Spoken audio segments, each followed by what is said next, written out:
আসসালামু আলাইকুম। আমি একজন কৃষিবিদ।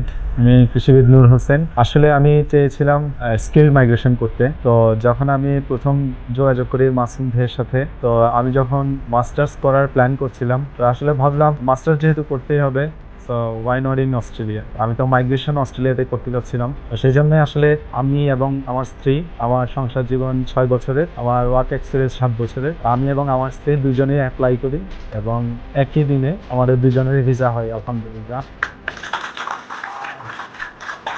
এই হোল জার্নিতে আমাকে সবচেয়ে বেশি আমার সাথে টাচে ছিল এবং খুব হেল্প করছে লামি আপু। সত্য বলতে সকাল 8টায় উনি SMS এর রিপ্লাই দিত এবং রাতের 12টায় 1টায়ও রিপ্লাই দিত।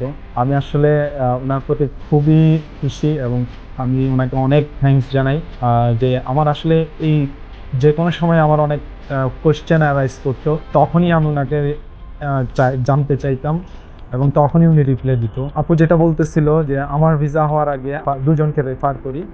তো তার মধ্যে হচ্ছে আমার ছোট ভাই সাকিব। আমি তাকে রেফার করি। তার ডিফিকাল্টিজ হিউজ, এরপরেও যে তারা এরকম একটা সাকসেস আসছে এবং আসলে আমিও অ্যাস্টোনাইজড। আপু আমাকে কালকেই SMS করে সকাল সকাল যে হচ্ছে কি, আছেন কি না। আমি বলছি হ্যাঁ অ্যাভেলেবেল। বলতেছে জরুরি কথা, এরকম সাকিবের ভিসা হয়েছে, ওকে জানাবেন। তা আমি হচ্ছে কালকে সাকিবের সাথে একসাথে ট্রাভেল করে আসছি। এই একটু আগ পর্যন্ত সাকিব জানে না। তা আমার কাছে আসলে খুব ভালো লাগছে। অনেক টেনশনে ছিলাম সাকিবকে নিয়ে। এত তাড়াতাড়ি কিভাবে সম্ভব? ওর তো সবকিছু আমি জানি।